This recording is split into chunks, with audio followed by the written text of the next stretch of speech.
ഒരു പക്ഷേ LDF-ന് ഒരു മൂന്നാം റൗണ്ട് അധികാരം കിട്ടുന്നില്ലെങ്കിൽ തീർച്ചയായും ഒരു മുഖ്യമന്ത്രി സ്ഥാനത്തേക്ക് വരാൻ ഞാൻ ആഗ്രഹിക്കുന്ന ഒരു വ്യക്തി VD സതീശനാണ്.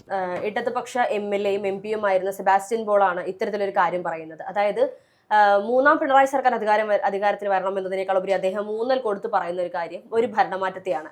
കൃത്യമായൊരു ഭരണമാറ്റവും അതിനേക്കാൾ ഉപരി മുഖ്യമന്ത്രിയായിട്ട് VD സതീശൻ വരണമെന്നുള്ള ഒരു ആഗ്രഹമാണ് അദ്ദേഹം പറഞ്ഞു വെക്കുന്നത്.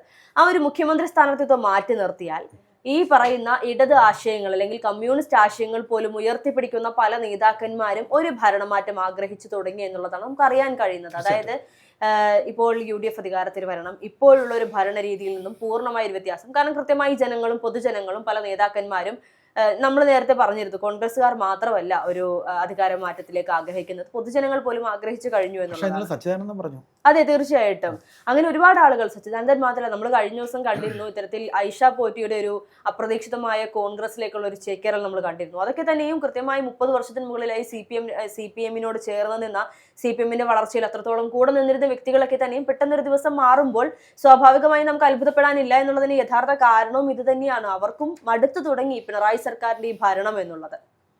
പക്ഷേ ഇത് നമ്മൾ പറയുമ്പോൾ സെബാസ്റ്റ്യൻ പോൾ എന്ന് പറയുന്ന വ്യക്തി, പിന്നെ എൻ്റെയൊക്കെ ഓർമ്മയെന്ന് പറയുന്നത് അദ്ദേഹം എഴുതുന്ന എഴുത്തുകൾക്ക്, അദ്ദേഹത്തിൻ്റെ വാക്കുകൾക്ക്, അദ്ദേഹത്തിൻ്റെ സംസാരത്തിന്, അദ്ദേഹത്തിൻ്റെ പ്രസംഗത്തിന് ഞാൻ എൻ്റെയൊക്കെ ചെറുപ്പകാലത്ത് ഒരുപാട് കാതോർത്തിട്ടുണ്ട്.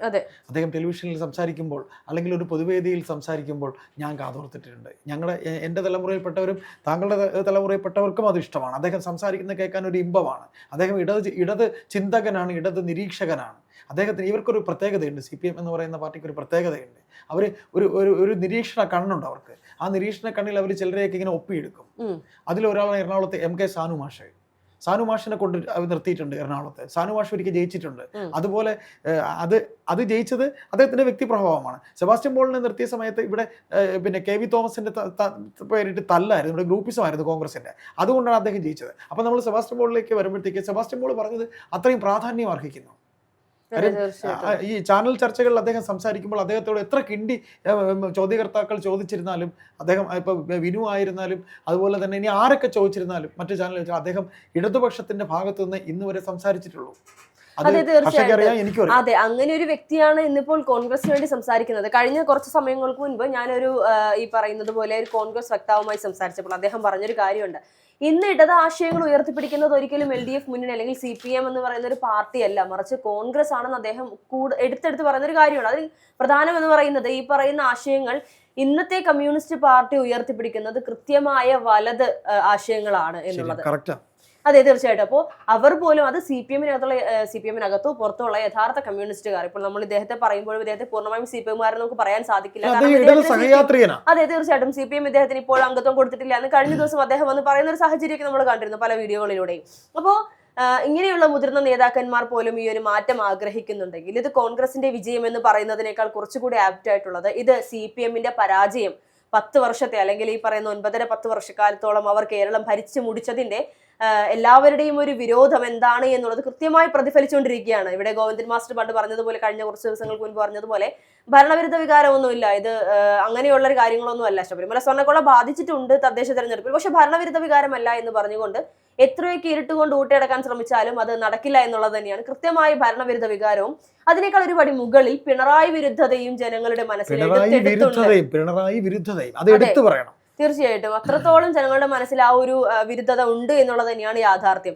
ഇപ്പോൾ ഈ പറയുന്ന നേതാവ് ഉൾപ്പെടെയുള്ള സെബാസ്റ്റ്യൻ പോൾ ഉൾപ്പെടെയുള്ള പലർക്കും ഈ ഒരു ചിന്ത വന്നതുകൊണ്ട് തന്നെയാണ് പലരും തുറന്നു പറയാനുള്ള മനസ്സിപ്പോൾ കാണിച്ചുകൊണ്ടിരിക്കുന്നത്.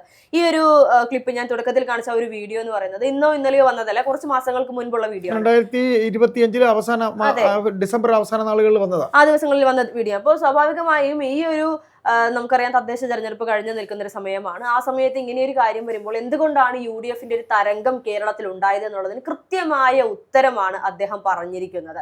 ഇവിടെ അതിൽ പിന്നീടും ഈ പറയുന്ന CPM-ലെ സൈബർ ഹാൻഡിലുകൾ ഏറ്റുപിടിക്കാൻ പോകുന്നത് VD സതീശൻ മുഖ്യമന്ത്രി ആകണമെന്ന് അദ്ദേഹം പറഞ്ഞിട്ടുണ്ട്. അപ്പോൾ ഇനി ബാക്കിയുള്ള നേതാക്കന്മാർക്ക് കുരുപൊട്ടുമെന്നൊക്കെ ആയിരിക്കും. പക്ഷെ അതൊന്നുമല്ല. കാരണം അതൊക്കെ കൃത്യമായി കോൺഗ്രസിനകത്ത് പ്ലാനിങ്ങോടുകൂടി തന്നെ നടക്കുകയുള്ളൂ. ഇന്നത്തെ കോൺഗ്രസ് പാർട്ടി ഇവർ പ്രതീക്ഷിക്കുന്നത് പോലെ ആരെങ്കിലും എന്തെങ്കിലും എവിടെയെങ്കിലും ഇരുന്ന് പറയുമ്പോൾ അത് ഏറ്റുപിടിച്ച് വഴക്കുണ്ടാക്കുന്ന ഒരു പാർട്ടിയല്ല എന്നുള്ളത് ജനങ്ങളല്ല, ഈ പറയുന്ന CPM-ന്റെ സൈബർ ഹാൻഡിലുകൾ ഇനിയെങ്കിലും ഓർക്കണം എന്നുള്ളതാണ്. തീർച്ചയായും ഹർഷൻ, ഞാൻ ഈ പറയുന്ന പോയിന്റിനോട് തീർത്തും യോജിക്കുന്നു. അതായത് ഞാൻ അല്പം മുമ്പ് ഷാജി പാണ്ഡ്യാല എന്ന നമ്മളെ ഇടത് നിരീക്ഷകനുമായി സംസാരിക്കുമ്പോൾ അദ്ദേഹം പറഞ്ഞ ഒരു വാക്കുണ്ട്. അതായത് എൻ്റെ ചെറുപ്പത്തിൽ ഞാൻ കണ്ടിട്ടുണ്ട്, ഹർഷ എന്നും കേട്ടിട്ടുണ്ടാവില്ല, വി സാംബശിവൻ എന്ന് പറയുന്ന ഒരു കാഥികനുണ്ടായിരുന്നു, കഥാപ്രസംഗം പറയുന്നത്. എൻ്റെ പിതാവ് എന്നെ ആ കഥാപ്രസംഗം കേൾക്കാൻ കൊണ്ടുപോയിട്ടുണ്ട്. എൻ്റെ 15 വയസ്സിൽ 16 വയസ്സിൽ ഞാൻ കേൾക്കാൻ പോയിട്ടുണ്ട്. അതായത് പുരോഗമന സാഹിത്യ സംഘം അദ്ദേഹത്തിൻ്റെ പ്രസംഗം കഥാപ്രസംഗം വെക്കാറുണ്ട്. അപ്പം വി സാംബശിവനെ പോലെയൊക്കെ പിന്നെ ലോക സാഹിത്യം ഏത് ടോൾസ്റ്റോയിയുടെ ഒക്കെ കൃതികളാണ് അദ്ദേഹം കഥാപ്രസംഗമായി പറയുന്നത്. അന്ന കരീന, അനീസ്യ എന്നിങ്ങനെയൊക്കെ പറഞ്ഞിട്ട് വിലയ്ക്ക് വാങ്ങാം, 20-ാം നൂറ്റാണ്ട്. ഇതൊക്കെ കമ്മ്യൂണിസം വളർത്തിയതാണ്. ഇവിടെ കമ്മ്യൂണിസം ഈ കേരളത്തിൽ കമ്മ്യൂണിസം വളർത്തിയതാണ് ഒരു കാഥികനാണ് അദ്ദേഹം. അതുപോലെ KPSCയുടെ നാടകങ്ങൾ.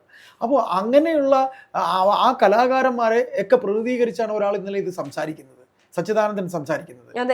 അപ്പൊ അതിനെ സച്ചിദാനന്ദനെ പോലും അവസരവാദി എന്ന് പറയാതെ പറയുന്ന ഒരു കൂട്ടം നേതാക്കന്മാരാണ് CPM-ൽ എന്നുള്ളതാണ് യാഥാർത്ഥ്യം. അതിനെ അതെ, അദ്ദേഹം ഹോംവർക്ക് ചെയ്തില്ലാത്തത് കൊണ്ട് ഇങ്ങനെയുള്ള പൊട്ടത്തരങ്ങൾ വിളിച്ചു പറയുന്നു എന്ന് പറഞ്ഞു. അതെ, ഗൃഹപാഠം ചെയ്യാത്തത് കൊണ്ട് എന്ന് പറയുന്ന, അതായത് നമ്മുടെ കൃത്യമായി പറഞ്ഞാൽ ഇന്ന് CPM-ൽ അധികാരത്തിലിരിക്കുന്ന പല നേതാക്കന്മാരെക്കാൾ കൂടുതൽ കുറച്ചുകൂടി ബോധം പുറത്തു നിൽക്കുന്ന കമ്മ്യൂണിസ്റ്റുകാർക്കുണ്ട് എന്നുള്ളതാണ്. അധികാരത്തിലിരിക്കുമ്പോൾ കണ്ണു മഞ്ഞളിച്ചത് കൊണ്ടാണോ, അല്ലെങ്കിൽ ഒന്നും കാണാത്തത് കൊണ്ടാണോ, അല്ലെങ്കിൽ ഇരുട്ടുകൊണ്ട് കൂട്ടിയടക്കുന്നത് പോലെ കണ്ടില്ലെന്ന് നടിക്കുന്നതാണോ? എം സ്വരാജ് എവിടെ പോയി? അതെ, എവിടെ പോയി? മീര എവിടെ പോയി? അപ്പോൾ അതെല്ലാം അവിടെ നിൽക്കട്ടെ. അപ്പോൾ നമ്മൾ ഇതിൽ നമുക്ക് പറഞ്ഞു വയ്ക്കാൻ നമ്മൾ ഉദ്ദേശിക്കുന്നത്, ഇങ്ങനെ ഇവരൊക്കെ തന്നെ പറയുമ്പോൾ ഒരു മാറ്റം കേരള ജനത ആഗ്രഹിക്കുന്നു. തീർച്ചയായിട്ടും ഇന്നത്തെ കേരളത്തിലെ പൊതുസമൂഹത്തിന് പരസ്പരം ഒരു നേർക്കുനേർ കണ്ടാൽ ഒരു മര്യാദയില്ലാത്ത സംസാരം പോലും ഉണ്ടായതിന് കാരണം ഈ 10 വർഷം ഭരിച്ച കേരള മുഖ്യമന്ത്രി ആണ് എന്ന് ഞാനും നിങ്ങളും പറഞ്ഞാൽ അതിൽ നിങ്ങൾ ഖണ്ഡിക്കാൻ കഴിയും? ഞാൻ പറയുന്നു, നിങ്ങൾ ഖണ്ഡിക്കോ? ഇല്ല, ഒരിക്കലും ഈ മര്യാദയില്ലായ്മ. ഞാൻ മാത്രമല്ല, ഈ പറയുന്ന ഈ ഒരു ചർച്ച കേൾക്കുന്ന ആരും ഇതിനെ ഖണ്ഡിക്കാൻ വരില്ല എന്നുള്ളതാണ് യാഥാർത്ഥ്യം. ഇനി അപൂർവത്തിൽ അപൂർവം ആരെങ്കിലും വന്നാൽ വന്ന് ചിലപ്പോൾ, എന്നാലും അതിന് സാധ്യതയില്ല എന്നുള്ളതാണ് യാഥാർത്ഥ്യം. കാരണം അത്രത്തോളം കമ്മ്യൂണിസ്റ്റ് പാർട്ടിയെ, കമ്മ്യൂണിസ്റ്റ് ആശയങ്ങളെ ചേർത്ത് പിടിക്കുന്ന CPM-കാരായിട്ടുള്ള, എപ്പോ ചെന്നാലും വോട്ട് ചെയ്യാൻ ഈ പറയുന്ന പോളിംഗ് ബൂത്തിൽ എത്തുമ്പോൾ കമ്മ്യൂണിസ്റ്റ് പാർട്ടിയുടെ ചിഹ്നം കണ്ടാൽ അവിടെ മാത്രം വോട്ട് ചെയ്തിരുന്ന ഒരു കൂട്ടം ആളുകൾക്കിടയിൽ നിന്നും ഇപ്പോൾ ഈ പറയുന്നവർ ഒന്ന് മടിക്കും.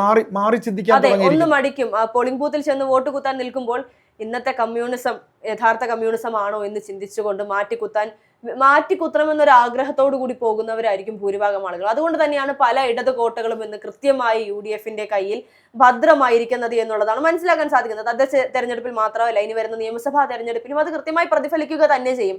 ഒരർത്ഥത്തിൽ പറഞ്ഞാൽ ഇന്നത്തെ CPM-ന്റെ ഓരോ നീക്കങ്ങൾ കാണുമ്പോൾ നമുക്ക് മനസ്സിലാക്കാൻ സാധിക്കുന്നത് CPM-ന്റേതായിട്ടുള്ള പ്രത്യേകിച്ച് കോൺഗ്രസ് ഒരു കോൺട്രിബ്യൂഷൻ നിയമസഭാ തെരഞ്ഞെടുപ്പിൽ ഇടേണ്ട ആവശ്യമില്ല. ഒരു പോയിന്റ് ഒന്നുകൂടെ പറയണം. അതായത് നമ്മൾ ഈ പറയുന്ന കോൺഗ്രസ് പാർട്ടി എന്ന് പറയുന്ന പാർട്ടിയെ സംബന്ധിച്ച് ഇടത് ആശയങ്ങളും കൂടെ നിർത്തണം എന്ന് കോൺഗ്രസ് ആഗ്രഹിക്കുന്നുണ്ട് എന്ന് നമ്മുടെ സുഹൃത്തുക്കളായിട്ടുള്ള, ഇപ്പൊ നമ്മളിവിടെ ചർച്ചയ്ക്ക് വരുന്ന യുവാക്കളായിട്ടുള്ള നിരവധി കോൺഗ്രസ്സുകാർ പറഞ്ഞിട്ടുണ്ട്.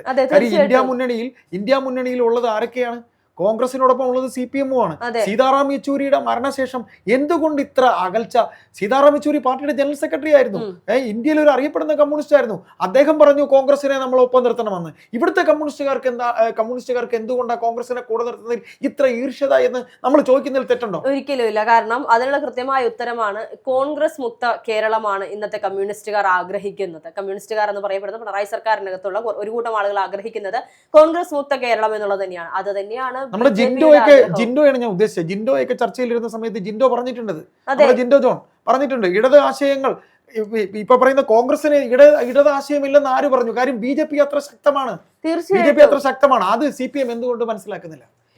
അത് മനസ്സിലാക്കാത്തതല്ല ചേട്ടാ, അത് മനസ്സിലാക്കാതിരിക്കാൻ ശ്രമിക്കുന്നതാണ്. കാരണം കൃത്യമായി തിരുവനന്തപുരം കോർപ്പറേഷൻ, അത് കഴിഞ്ഞ ത്രിതല പഞ്ചായത്ത് തെരഞ്ഞെടുപ്പിൽ നമുക്കറിയാം, കൃത്യമായി തിരുവനന്തപുരം കോർപ്പറേഷനിൽ വലിയൊരു തിരിച്ചടി ഉണ്ടാകുമെന്ന് CPM-ന് അറിയാമായിരുന്നു. അറിയില്ല എന്നൊക്കെ പറയാൻ സാധിക്കില്ല. അത്രത്തോളം ഒരു ഫ്ലോപ്പായ ഭരണമായിരുന്നു തിരുവനന്തപുരം കോർപ്പറേഷനിൽ കാഴ്ചവെച്ചിരുന്നത്. നമുക്ക് ഉണർത്താം, ഉറക്കം നടിക്കുന്നവരെ ഉണർത്താൻ കഴിയില്ല. അതെ, തീർച്ചയായിട്ടും.